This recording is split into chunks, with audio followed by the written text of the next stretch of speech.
Hi குழந்தைகளே, வணக்கம். சுப்ரதாவின் நல்வாழ்த்துக்கள். ஓகேயா? இன்னைக்கு பக்கத்தில் உட்காந்து வந்தீங்கன்னா தாத்தா பேர் என்ன? உங்கள் பேர் என்ன சார்? Santa Claus. கையில் நினச்சி பார்த்தீங்களா? கிறிஸ்மஸ் ட்ரீ ஆரம்பிச்சார்.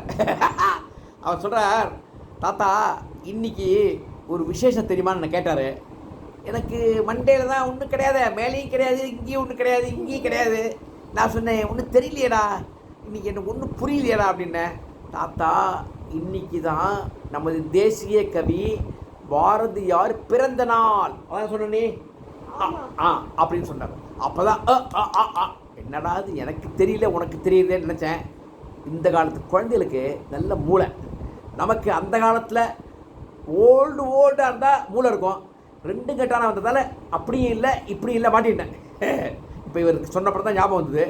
சரி, மகாகவி இருக்கார் இல்லையா, யார்? சுப்பிரமணிய பாரதியார். அவரை மாதிரி ஒரு தீர்க்கதரிசி கிடையாது, ஒரு தேச விடுதலை போராட்ட வீரர் கிடையாது, தேச பற்றாளர் கிடையாது.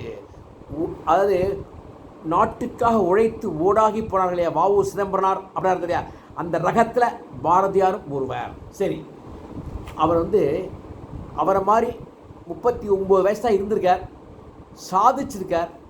ஆனால் நம்மளால் அவர் பேரை சொல்கிறதுக்கே அருகதே கிடையாது, அந்தளவுக்கு தகுதியும் கிடையாது. ஒரே ஒரு கதை சொல்லலாமா? அவர் பிடிச்ச கதை என்ன தெரியுமா? ஓம் சக்தி ஓம் சக்தி ஓம் பராசக்தி ஓம் சக்தி ஓம் சக்தி ஓம் ஓம் சக்தி ஓம் சக்தி ஓம் சொல்லு பராசக்தி ஓம் சக்தி ஓம் சக்தி ஓம் அப்படின்னு சொல்லிட்டு சக்தி உபாசனை செய்யக்கூடியவர். சக்தி மேலே அவ்வளவு பிரியம். அதாவது எதையுமே சக்தியாக பாடுறான் விடாரா அப்படின்னு சொல்லக்கூடியவர். அந்த அளவுக்கு சக்தியை உபாசனை பண்ணக்கூடிய அளவுக்கு பக்தியும் கொண்டவர், ஆன்மீகத்தில் நாட்டமும் கொண்டவர். சரி, அவரை வச்சு கதை சொல்ல தெரியாக விட்டாலும் ஒரு கதையை கூறுகின்ற அவர் ஞாபகமாக பிறந்த நாளிலே பரிசாக கூறுகின்ற கேள்வி குழந்தைகளே. ஒரு நாடு இருந்தது, அந்த நாட்டுக்கு பேர் வடக்கு நாடுன்னு பேர். அந்த வடக்கு நாட்டில் உள்ள மன்னன் மகா பொறுக்கி, போக்கிரி, கஜபோக்கிரி, அயோக்கியன், கெட்டவன், காளிப்பயல், முரடன், முட்டாள். இதுக்கு மேலே இருக்கா? அதுக்கு மேலே ஒன்றும் கிடையாது. ஏன்னா எல்லாம் அவன்கிட்ட மொத்தமாக இருக்குது. அவன் என்ன பண்ணுவான்? ரொம்ப ரொம்ப சாடிஸ்டிக்கல் ப்ளஷர் உள்ளவன். இப்படி போயிட்டே இருப்பான். இந்த ஒரு 23ஆம் புலிகேசி மாதிரி ஒரு வீரனை அப்படி குத்துவான். இந்த வீரன் ஐயோ ஐயோ அப்படிங்கிறத அப்படின்னு சந்தோஷப்படக்கூடியவன். அது தப்பாகிட்டா தப்பு தானே, அது மாதிரி இருக்கலாமா? அடுத்தவனை அடித்து சந்தோஷப்படலாமா? அந்த மாதிரி கெட்ட எண்ணம் படைத்தவன். எங்கே போனாலும் ஆள் எப்படி இருப்பான்?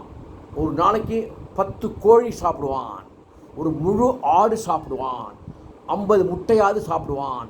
ஆளை பார்த்தோன்னா 6 அடி இருப்பான், நல்ல குண்டு. அவனையோட மல்யுத்தத்துக்கு யாருமே சண்டை போட முடியாது, எவன் வந்தாலும் தோக்கடிச்சிடுவான். எல்லா நாட்டு மன்னர்களுமே அவனை கண்டால் அஞ்சுவார்கள்.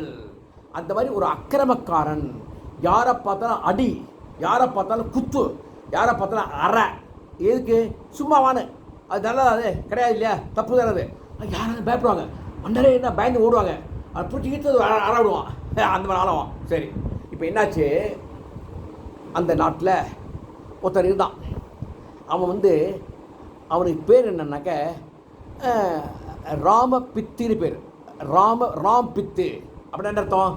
ராம் பித்துனாக்க ராமர் மேலே பக்தி உள்ளவன்.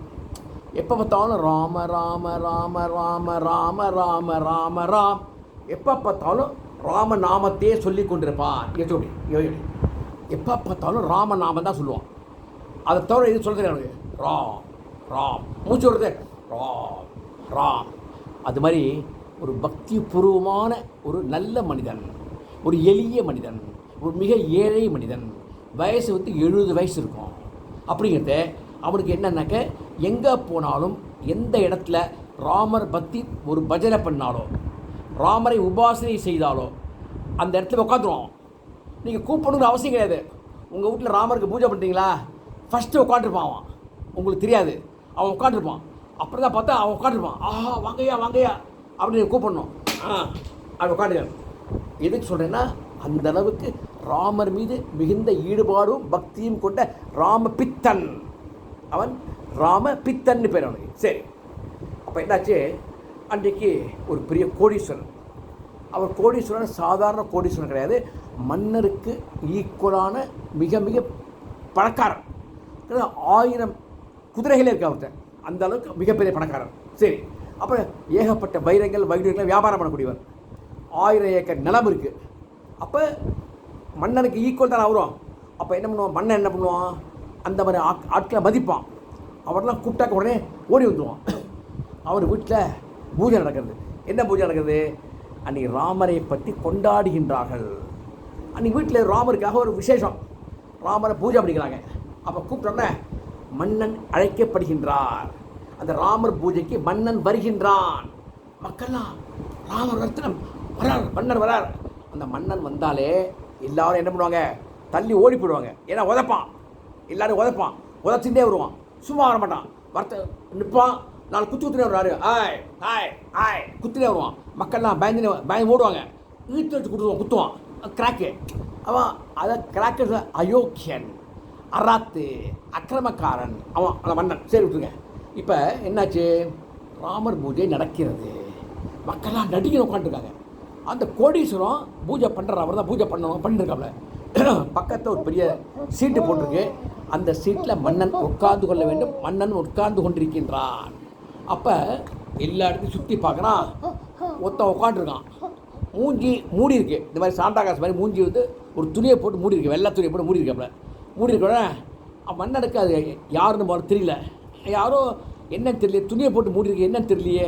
சரி, ஏதோ ஒரு உருவம், என்ன மன்னன் அந்த சில கவனிக்கல, விட்டான். அப்போ பூஜை நடக்கிறது.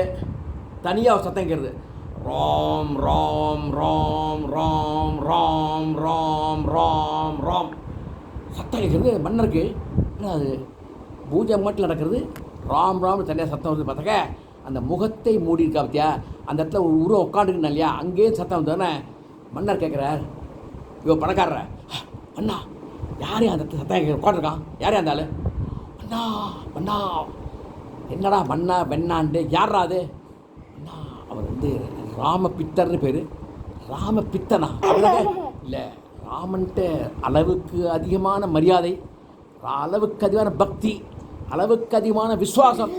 ஐயோ அதெல்லாம் வேண்டாம், கதை விடாதையா, யாரையா என் பக்கத்தை யாரா உட்காந்துருக்கா பார்த்தியாயா? இல்லை மண்ணா நீ தானே உட்காந்துருக்க. ஆமாம். யாராவது சுற்றி உட்காந்துருக்காங்களா? இல்லை. என்ன காரணம்? மண்ணா உங்கள்கிட்ட அவ்வளோ மரியாதை அப்படிங்கிறது. அவன் யாரா பக்கத்தை உட்காந்துருக்க, ராம ராம ராம அம்மாட்டில் பணத்தின்னு இருக்கான். என்னடா? இல்லை மண்ணா பக்தி, பக்தியாக கிக்தியாது எங்கிட்ட, நான் தானே இங்கே முக்கியம், யாரா கூப்பிட்றா அப்படின்ட்டு. இல்லை மண்ணா அவர் மாட்டில் கற்றுட்டு போவார், பிரசாதத்தை கொடுத்தா சாப்பிட்டு போடுவார், நீங்கள் ஒன்றும் கண்டுக்காதீங்க. கண்டுக்காதீங்களா? ஏய் யாராவது அப்படின்ட்டு 4 வீரன் வரான். இந்த பணக்கார சொல்கிறேன், வேண்டாம் பிரபு மகாராஜா வேண்டாம், ராமபித்தன் போயிட்டு போகிறான், விட்டுருங்க அப்படின்னு சொன்னேன். இவன் என்ன பண்ணுறாப்புல, ராம் ராம் ராம் ராம் ராம்னு சொல்லிட்டுருக்காரு, பெரியவர் சொல்லிட்டுருக்காரு. அப்போ மன்னன் பார்க்குறான், என்னடா என்னமோ இந்த பெரியவருக்கு சத்தம் கேட்கறது, கரெக்டு பயிலுக்கு பயப்படுற மாதிரி பயப்படுறீங்கன்னு சொல்லிட்டு இவனே போய் அந்த மூஞ்சியை முகமூடிய திறக்கிறான். மேலே வெள்ளை துணி மூடிருக்காரு இல்லையா, துணி எடுக்கிறான். பார்த்தா மூஞ்சி குரங்கு மூஞ்சியாக இருக்கிறது. குரங்கு மூஞ்சி பார்த்துருக்கீங்களா? வானரம், அதாவது மங்கி மூஞ்சியாக இருக்குது. அப்போ என்ன அர்த்தம்? அவர் ராம் ராம் ராம்னு சொல்லி ஆஞ்சநேயர் உருவத்தை எடுத்துக்கொண்டு விட்டார்.